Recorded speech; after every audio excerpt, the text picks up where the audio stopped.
Notre civilisation est dans une impasse. Le développement de la pensée intellectuelle nous a conduits à renier les valeurs de l'âme humaine. Aujourd'hui, le développement technologique est tellement intense qu'on est en train de s'enfermer dans une prison dans laquelle notre âme ne peut même plus respirer. Et le pire, c'est que la majorité des gens ne s'en rendent même pas compte. Dans cette vidéo, j'aimerais vous expliquer comment on a pu en arriver là et aussi vous partager mes conseils pour, dans cette période de perdition, de déconnexion de l'humanité, comment vous réussir à rester relié, à rester connecté à votre être divin et authentique. Notre origine en tant qu'humanité, elle n'est pas matérielle et corporelle, elle est spirituelle et divine. Ça, on le comprend si on étudie finement, avec subtilité, tous les anciens textes sacrés de toutes les traditions. C'est quelque chose qui est universel dans toutes les traditions, que l'origine de l'être humain vient du monde de l'esprit et qu'à travers des générations et des générations, finalement, l'être humain s'est densifié pour avoir un corps physique, pour entrer dans une existence matérielle. Mais notre origine en tant qu'âme, en tant qu'esprit, n'est pas matérielle, elle n'est pas visible. Donc tout ce qu'on nous a enseigné à travers la théorie de l'évolution, à travers ce que la science moderne a essayé de véhiculer comme vision, tout cela n'est pas forcément faux. Mais cette vision, elle est biaisée si on prend uniquement ce point de vue. Alors que si on est capable de regarder différents points de vue, notamment le point de vue des anciennes traditions, mais aussi le point de vue des initiés, de ceux qui ont été capables d'aller voir dans la mémoire de l'humanité, d'amener une vision beaucoup plus large, beaucoup plus universelle, alors on comprend que l'être humain, quand on parle de la chute de l'humanité, on parle de ça dans la Genèse, mais on parle de ça dans beaucoup de traditions, que la chute de l'humanité est un processus qui s'est fait suivant des milliers et des milliers d'années. Et ce qui est dit, c'est que, en réalité, au commencement, nous vivions avec Dieu, c'est-à-dire que nous vivions dans l'harmonie. Qu'est-ce que Dieu ? Dieu est l'unité, Dieu est l'harmonie, Dieu est l'osmose. C'est-à-dire qu'il n'y a pas de séparation. Et dans cette genèse, dans cette origine de notre vie, dans cette origine de notre humanité, nous n'étions pas séparés de la vie, nous n'étions pas séparés de la source, nous n'étions pas séparés du monde de l'esprit. Mais le cycle de l'évolution a fait que l'âme humaine s'est incarnée et a pris un corps. Et ce qui est arrivé finalement, c'est que à travers les âges est apparue l'âme individualisée dans un corps, et donc le moi, l'existence du moi ou du je séparé de l'ensemble. Quand toi tu dis « je », quand tu dis « moi », en réalité, tu es une cellule qui est séparée de l'univers, qui est séparée du tout. Il y a toi et il y a l'autre. Il y a ton idéologie, ta façon de voir les choses, il y a celle de l'autre. Donc en réalité, c'est une séparation. Et cette séparation, elle est arrivée dans des temps anciens de l'humanité.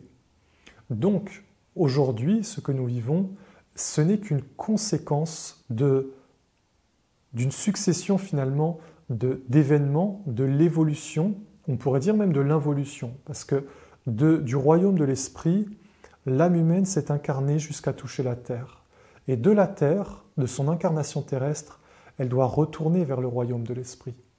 Et donc, dans le passé, les êtres humains étaient beaucoup plus conscients de la collectivité, c'est-à-dire que les êtres n'étaient pas encore conscients de leur individualité. Je parle de ça dans des précédents cycles d'évolution de l'humanité. Nous, dans notre cycle, et c'est là finalement où arrive la séparation, dans notre cycle, l'être humain a été amené à notre époque, c'est-à-dire à l'époque qui commence avec ce que les traditions appellent comme le grand déluge, c'est-à-dire c'est un événement qui a été retranscrit dans toutes les mythologies anciennes, c'est-à-dire un moment où la Terre a été soumise à de grandes catastrophes, où il y a eu de grands événements qui ont en fait amené la civilisation qui était présente à cette époque-là, que dans la tradition on appelle l'Atlantide, qui ont amené cette civilisation à s'éteindre et à disparaître. Donc c'est une époque qu'on situe plus ou moins il y a 12 à 14 000 ans. À l'époque dans laquelle nous sommes entrés, c'est-à-dire, on va dire, notre cycle d'évolution actuel, il a été demandé à l'humanité de développer la pensée, c'est-à-dire que c'est le cycle d'évolution dans lequel nous sommes. Les hommes et les femmes d'il y a 10 000 ans portaient la pensée encore comme quelque chose qui n'était pas encore totalement développé. Et au fil des siècles et des millénaires, la pensée s'est de plus en plus développée dans l'humanité. On peut le voir si on regarde les anciennes traditions.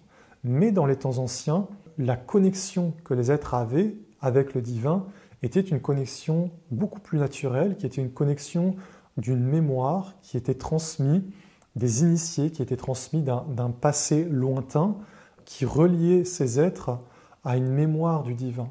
Mais ce n'était pas une connexion, une reliance individuelle. Donc, en entrant dans cette époque, l'humanité a développé la pensée. Mais dans le développement de la pensée, qui est une merveille, est arrivé le grand piège, celui de l'emprisonnement, celui de la séparation, celui du dogme, du concept et de la croyance. Donc, en développant cette capacité merveilleuse de l'intellect et de la pensée vivante, certains êtres ont pu s'élever jusqu'à une perception individuelle du divin. Certains êtres ont pu rencontrer le divin à travers une pensée qui s'envole et qui rencontre le mystère de Dieu individuellement et non pas à travers une expérience divine collective. Mais la majorité de l'humanité, elle, a développé la pensée, on va dire, à un stade beaucoup plus limité et limitant. Et ça a créé la plus grande prison dans laquelle aujourd'hui nous vivons et qui forme finalement la plus grande prison qui a déconnecté l'âme humaine de son origine divine. Pourquoi ? La pensée est vivante et créatrice dans les mondes subtils. Quand tu penses quelque chose, tu crées ta réalité. Si tu as une croyance, cette croyance est vraie. Si tu as un concept, ce concept est une réalité dans le monde de la pensée, dans le monde subtil. Si tu es dans une religion et que tu as des dogmes religieux, ces dogmes religieux, par la puissance créatrice de ta pensée, tu les rends réels et existants. En réalité, ils existent dans un monde plus subtil comme des barrières, comme des murs, ou alors comme des aides, ou alors comme des bénédictions. Quand ce sont des croyances vivantes, quand ce sont des choses libératrices, c'est-à-dire des pensées libératrices qui ne sont pas enfermantes, mais quand ces dogmes, quand ces lois en fait sont enfermantes, cela devient une prison. Donc en fait, avec l'acquisition de la pensée, l'être humain a de plus en plus établi des lois, a de plus en plus établi des règlements et des dogmes, ce qui a conduit à nos civilisations de plus en plus modernes. Donc on a eu d'abord l'Égypte, l'Inde, la civilisation celtique et nordique, les civilisations amérindiennes, qui avaient très peu de lois. Et ensuite sont apparues la Grèce, où là, de plus en plus de lois sont apparues, où là est apparu ensuite Rome, l'Empire romain, où là un système beaucoup plus, on va dire, maîtrisé, contrôlé, avec une loi de plus en plus stricte est apparue, et avec les grandes religions monothéistes, sont apparues des lois de plus en plus strictes, de plus en plus fermées, de plus en plus rigides. Et ces lois, lorsque un être humain croit dans une loi, en réalité, il forme réellement un monde autour de lui. Et donc tout ça nous a amené, à travers des siècles d'évolution, à élever notre pensée et à amener notre pensée jusqu'à en fait la pensée scientifique matérialiste, c'est-à-dire qui est de ne prendre pour acquis, pour seulement existant, que ce que je peux voir avec mes yeux, que ce que je peux mesurer avec des outils extérieurs, c'est-à-dire avec les 5 sens tournés vers le monde extérieur, vers le monde sensible, et pas avec les sens de l'âme, les sens spirituels, qui eux respirent dans d'autres mondes, qui eux amènent des informations plus subtiles et qui révèlent la réalité d'une intelligence plus subtile, d'une intelligence sacrée, et qui montrent en fait que l'homme est plus grand qu'un corps. L'aboutissement du développement de la pensée intellectuelle nous a conduits à vivre et à devenir de simples matérialistes, de simples mortels, des hommes et des femmes qui ont perdu le sens de la grandeur, le sens de l'éternité, le sens de l'âme. Et aujourd'hui, nous vivons l'apogée, l'apothéose de ce monde. Nous vivons dans une société où il y a à la fois une multitude de croyances religieuses, de croyances dogmatiques, spirituelles, idéologiques qui sont le résultat de plusieurs milliers d'années de dogmes et de croyances, qui forment dans les mondes subtils des barrières infranchissables pour l'âme de millions, voire de milliards d'êtres humains, mais encore plus puissant, on a aujourd'hui ce dogme intellectuel de la science qui en fait impose sa pensée, qui impose son mode de fonctionnement et de voir, de percevoir le monde, en disant que tout ce qui n'est pas validé par cette science moderne est quelque chose d'illusoire, quelque chose qui n'a pas d'existence. Et donc l'aboutissement de tout ça, c'est une prison virtuelle, une prison numérique, parce que finalement, qu'est-ce que c'est la technologie ? La technologie, en fait, c'est la matérialisation des dons de l'esprit.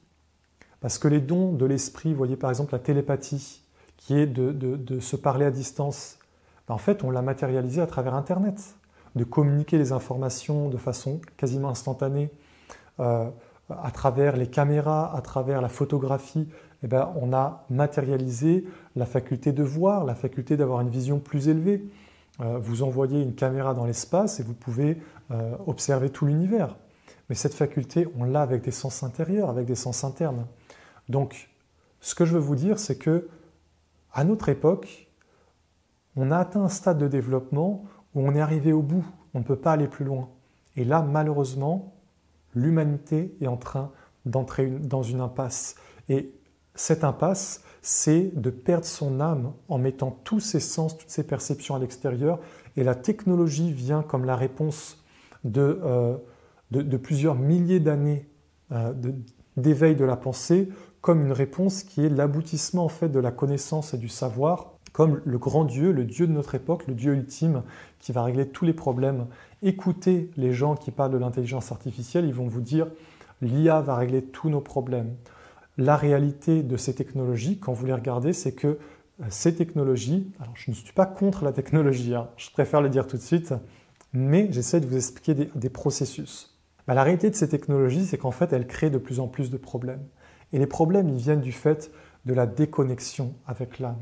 Parce que le principe de la technologie n'est pas mauvais, mais la première technologie qui est, on va dire, la plus proche de nous, c'est nous, c'est notre âme, c'est notre conscience, c'est la technologie divine, c'est ce que nous sommes en tant qu'être éternel et véritable.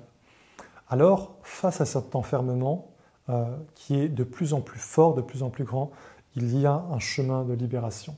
Ce chemin de libération, il est intemporel, il est éternel, il n'existe pas juste d'aujourd'hui, il est quelque chose qui a toujours existé. Et ce chemin, il est très simple. Aujourd'hui, si tu veux respirer avec ton âme, si tu veux respirer avec l'éternité, si tu veux connaître ce qu'est une vie supérieure, une vie avec le divin, réelle, pas dans des croyances, pas de croire en Dieu, pas de porter un symbole religieux, pas d'avoir de belles idéologies, je parle d'une connexion réelle avec le divin, alors premièrement, tu dois abandonner toutes tes croyances, tous tes dogmes et tous tes concepts.